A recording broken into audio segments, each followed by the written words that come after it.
Everyone, welcome to our channel. आज मैं आपको बताने वाली हूँ आईसीआर की एलिजिबिलिटी के बारे में, क्योंकि बच्चों को बहुत ज़्यादा कंफ्यूजन हो रहा है कि कौन सा सब्जेक्ट कॉम्बिनेशन लें, क्या हम ये सब्जेक्ट कॉम्बिनेशन लेंगे तो हमें कुछ कॉलेज मिलेंगे या नहीं मिलेंगे, क्या सारी चीज़ें होंगी। तो आज आपके इन सभी कंफ्यूजन को यहाँ पे मैं दूर करने के लिए आई हूँ।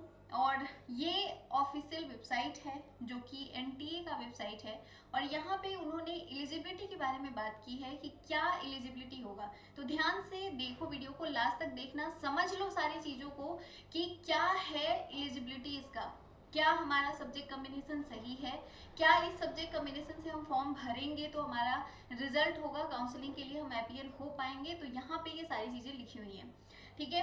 तो अब बात कर लेते हैं। तो सबसे पहले इसमें दिया हुआ है कि आपको 12th पास आउट होना चाहिए, या अगर आप अपीयरिंग में भी है तो भी फॉर्म भर सकते हैं। तो सबसे पहली बात कि आपका 10+2 रहना चाहिए।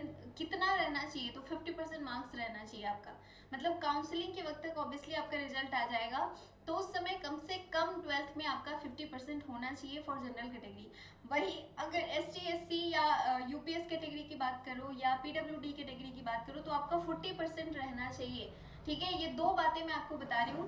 आप अगर जनरल कैटेगरी से है तो 50%, अगर ST SC PWD कैटेगरी से है तो आपका 40% मार्क्स होना चाहिए, तभी आप काउंसलिंग में जा सकते हो। अब यहाँ पे साफ साफ लिखा हुआ है, candidate should have studies and pass the subject combination PCM PCB and PCA। देखो, मैंने हमेशा से कहा है कि आप फिजिक्स को नेग्लेक्ट करके नहीं चल सकते हो। अगर आप चाहते हो कि आईसीआर के कॉलेजेस में आपका एडमिशन हो तो आप नेग्लेक्ट नहीं कर सकते हैं फिजिक्स को। तो आपका ये तीनों में से कोई भी एक सब्जेक्ट कॉम्बिनेशन होना चाहिए, और जो आपका 12th में सब्जेक्ट है वही सब्जेक्ट आपका होना चाहिए जो पेपर आपने लिया है। ये नहीं कि 12th में आपका पेपर कुछ और है। मान लो 12th में आपका फिजिक्स केमिस्ट्री बायो और आप सोच रहे हो कि फिजिक्स केमिस्ट्री मैथ ले लें, तो आप उसके लिए एलिजिबल नहीं हो पाओगे, काउंसलिंग के वक्त आपको छांट दिया जाएगा।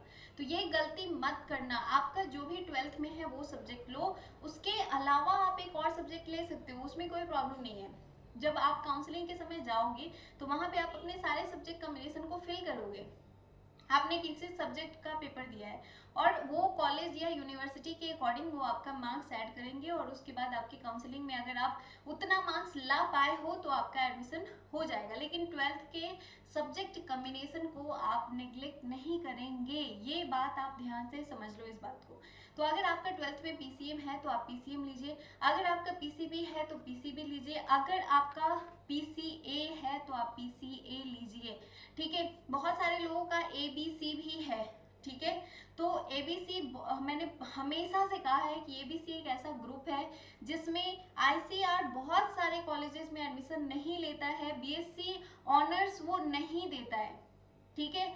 तो ये इस बात को समझ लो, एबीसी वाले बहुत आसान लगता है 12th में कि हम ले लेते हैं एग्रीकल्चर बायो केमिस्ट्री फिजिक्स नहीं पढ़ना पड़ेगा, लेकिन बाद में आपको इसका बहुत सारा खामियाजा भुगतना पड़ता है। तो ये चीज यहाँ पे भी लागू होती है। जो लोग भी एबीसी ग्रुप वाले हैं काइंडली ध्यान से इस बात को समझ लें कि आप एबीसी तो लोगे, साथ में आप फिजिक्स भी रखोगे। बिना फिजिक्स के अगर आप सोच रहे हो कि आप एग्रीकल्चर में कहीं पे भी एडमिशन ले लोगे तो ये पॉसिबल नहीं है। ये मैं बहुत क्लियरली बोल रही हूँ। एबीसी ग्रुप वाले में बहुत कम कॉलेजेस हैं जो आपको कोई सब्जेक्ट कॉम्बिनेशन दे सकते हैं। जैसे आप देख रहे हो, बीएससी ऑनर्स एग्रीकल्चर है, बीएससी हॉर्टिकल्चर है, फिशरीज है, बायोटेक्नोलॉजी है, तो इनमें से बीएससी ऑनर्स तो आपको नहीं मिलेगा एबीसी ग्रुप को, ठीक है। इस बात को ध्यान दो। बहुत सारे हैं, जैसे ग्रुप में आप देख रहे हो फूड एंड न्यूट्रिशन है, डेयरी मैनेजमेंट है, फूड मैनेजमेंट है। तो जो ये मैनेजमेंट या टेक वाला पोर्शन है उनको मिलेगा जिनका कॉम्बिनेशन फिजिक्स केमिस्ट्री और मैथ्स होगा। ये उनको नहीं मिलेगा जिनका फिजिक्स केमिस्ट्री बायो हो या फिजिक्स केमिस्ट्री एग्रीकल्चर हो या एग्रीकल्चर बायो या केमिस्ट्री हो, उनको टेक वाला पोर्शन बिल्कुल नहीं मिलेगा। तो कुछ लोग हैं जो ये बोल रहे हैं कि मेरा बायो है तो क्या हम टेक वाले पोर्शन में आ सकते हैं, बिल्कुल भी नहीं। एक ही इसमें टेक वाले में आप जा सकते हो और वो है बायोटेक्नोलॉजी, ठीक है। उसमें भी फिजिक्स आपका कंपलसरी है, तो एबीसी वाले उस कोर्स के लिए भी एलिजिबल नहीं है।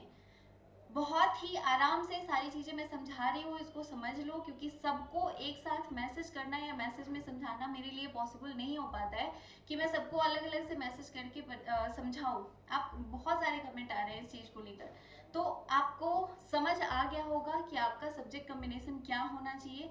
अगर इसके अलावा कोई सब्जेक्ट कॉम्बिनेशन, मतलब इन 3 के अलावा 5 सब्जेक्ट है टोटल, अगर इस 5 में से कोई 3 आप लेते हो तो सोच समझ के लेना कि कौन सा ले रहे हो। प्लस वो सब्जेक्ट जरूर लेना जो आपका 12th में था। 12th वाले को इग्नोर करके, आप मान लो 12th में आपका एबीसी ग्रुप है और आप ले रहे हो पीसीबी या पीसीएम पीसीए कुछ भी, तो उससे कोई फायदा नहीं होगा, क्योंकि वहां पे आपके 12th के मार्क्स को काउंट किया जाता है। ठीक है, तो आई होप कि आपको ये समझ में आ गया होगा। नहीं समझ में आया है तो मैं कोशिश करूंगी कि इसके ऊपर एक लाइव सेशन ले लूँ, ताकि आपका ये डाउट जो है वो क्लियर हो पाए। ठीक है, तो लाइव सेशन कब लेना है मैं आपको बताऊंगी। लाइव आपके जो भी क्वेश्चन होंगे फॉर्म से रिलेटेड, बहुत सारे लोगों का ये भी डाउट है कि उनका आईसीआर नहीं आ रहा है, तो भाई 1-2 दिन और वेट कर लो। 26 तक है फॉर्म का डेट, बहुत लंबा टाइम है आपके पास, आप आराम से फॉर्म भर सकते हो। तो इतनी हड़बड़ी नहीं करो फॉर्म भरने में।